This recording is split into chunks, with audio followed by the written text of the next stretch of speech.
Bengal mirror prime time पर देखें खबरें फटाफट। अब चंद मिनटों में जाने शिल्पांचल का हाल। आइए शुरू करते हैं आज की खबरों के साथ।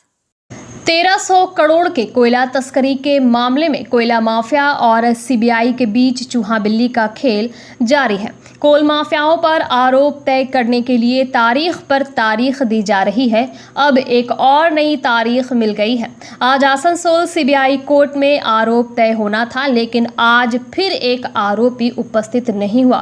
लाला, नारायण, निरोध, बरन मंडल, जयदेव समेत 49 आरोपी उपस्थित थे, लेकिन सिर्फ शमशेर के न आने के कारण अब सीबीआई कोर्ट के विशेष जज ने अगली सुनवाई 7 सितंबर को रखी है। अब देखना है कि उस दिन क्या होता है, क्या आरोप तय होते हैं या फिर एक और नई तारीख मिलती है। आज कोर्ट में क्या हुआ, सुनिए क्या कहा अधिवक्ताओं ने।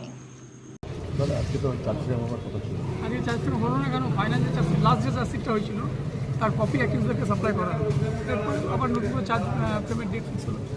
লিকুইডেটরের কোনো একটা অ্যাপ্লিকেশন পড়েছিল যে একটা কোম্পানি লিকুইডেশনে গেছে, তো কোম্পানিকে যখন সমন করা হয়েছিল কোম্পানি এসে অ্যাপ্লিকেশন করেছিল যে যেহেতু লিকুইডেশনে গেছে কোম্পানিস একটা প্রভিশন আছে যে ট্রাইব্যুনালের লিভ ছাড়া কোম্পানি এগেইনস্টে প্রসিড করা যাবে না। তো কোম্পানির অ্যাপ্লিকেশনের ভিত্তিতে কোর্ট লিকুইডেটরকে সমন করেছিল। লিকুইডেটর আজকে অ্যাপ্লাই করে একটা অ্যাপ্লিকেশন করেছে, সেই অ্যাপ্লিকেশনটার হিয়ারিং রাখা হয়েছে। তাহলে 50 জন যে হাজিরা দেওয়া করা ছিল তারা সবাই হাজিরা? হ্যাঁ, অন রেকর্ড সবাই ছিল। সবাই ছিল। এটা কি মনে করি এটা আস্তে আস্তে এইভাবেই চলবে? এইভাবে মানে প্রসেসেই যাচ্ছে, তো এইভাবে কি আছে, কারণ চার্জশিট হলে চার্জশিটে যে মেটেরিয়ালের উপর বেস করে প্রসিকিউশন এজেন্সি চার্জশিট সেইগুলো অ্যাকিউজদের ফ্রি অফ কস্ট পাওয়ার অধিকার আছে পুরোনো সিআরপিসিতে 207-এ। তো সেই কপিগুলো আজকে সার্ভ করা হলো, তো চার্জের তারপর ডেট ফিক্স হলো। পরবর্তী ডেট হলো 7/9। जमुड़िया औद्योगिक क्षेत्र में कुछ कारखाना मालिकों द्वारा अजय और सिंघारा नदियों पर अतिक्रमण करने का आरोप लगाते हुए इसके खिलाफ पूर्व मेयर जितेंद्र तिवारी के नेतृत्व में भारतीय जनता पार्टी द्वारा जमुड़िया बीडीओ कार्यालय का घेराव किया गया। जितेंद्र तिवारी ने इसके पहले भी जिला शासक को पत्र लिखकर मामले पर कार्रवाई की मांग की थी, लेकिन कोई कार्रवाई न होने पर बीडीओ कार्यालय का घेराव किया गया।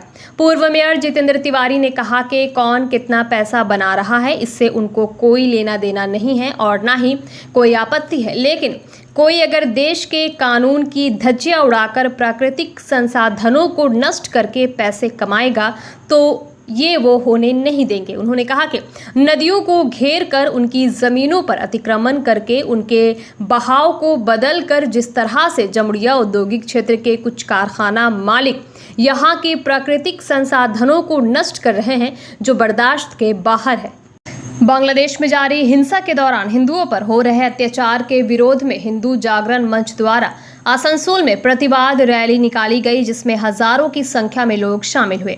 इसमें शामिल मंच के अमित सरकार, भाजपा नेता कृष्णनंदू मुखर्जी समेत अन्य ने बांग्लादेश में हिंदुओं पर हो रहे अत्याचार की निंदा करते हुए केंद्र सरकार से हस्तक्षेप की मांग की और अंतर्राष्ट्रीय स्तर पर मामले को लेकर बांग्लादेश पर दबाव बनाने का आह्वान किया। ये प्रतिवाद जुलूस गिरजा मोड़ से शुरू होकर शनि मंदिर तक गया। जुलूस को लेकर शहर में कड़े सुरक्षा बंदोबस्त किए गए थे। जुलूस में बड़ी संख्या में महिलाएं भी शामिल हुई। इस दौरान भाजपा नेता अभिजीत आचार्य और अरिजीत राय, प्रदीप सिंह, आशा शर्मा आदि थे। अंतर्राष्ट्रीय आदिवासी दिवस पर आसनसोल में आदिवासी कोऑर्डिनेशन कमेटी द्वारा विशाल जुलूस का आयोजन किया गया। इस जुलूस में आदिवासी समाज के लोग पारंपरिक वेशभूषा में अपने पारंपरिक अस्त्र शस्त्र लेकर शामिल हुए। जुलूस आश्रम मोड़ से शुरू होकर जीटी रोड होते हुए रविंद्र भवन तक पहुंचा। आदिवासी कोऑर्डिनेशन कमेटी के हीरालाल सोरेन ने कहा कि आज आदिवासियों के जल, जंगल, जमीन खतरे में है।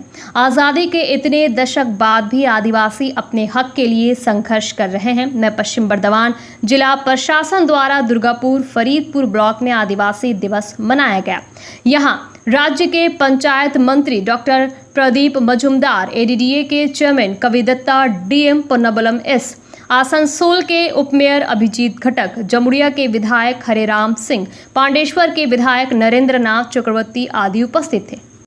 आसनसोल स्टेशन के रिजर्वेशन काउंटर में अब आप बिना कैश के भी टिकट कटा सकते हैं। ये रेलवे द्वारा QR कोड की सुविधा शुरू कर दी गई है। रेलवे की ओर से बताया गया है कि आसनसोल रेल मंडल के सभी रिजर्वेशन काउंटर पर ऑनलाइन UPI पेमेंट के लिए QR कोड लगाया जाएगा। धीरे धीरे इसे बिना रिजर्वेशन वाले काउंटरों पर भी लगाया जाएगा। फिलहाल 207 QR कोड मशीन रेलवे ने आसनसोल को दिए हैं। इसमें आसनसोल के सभी 5 रिजर्वेशन और 6 बिना रिजर्वेशन वाले काउंटर में लगाया गया है।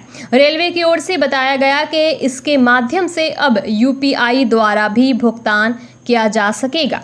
ये सेवा शुरू होने से रेल यात्रियों में भी खुशी देखी जा रही है। डिजिटल पेमेंट की दिशा में ये एक बड़ा कदम भी है। बंगाल मिरर न्यूज़ देखने के लिए सभी दर्शकों को धन्यवाद। आप हमें अपने सुझाव दे सकते हैं हमारे व्हाट्सएप नंबर पर। हमारा नंबर है 7047958258। हमारा दूसरा नंबर है 7908186164। कृपया हमारे चैनल को लाइक और सब्सक्राइब करें।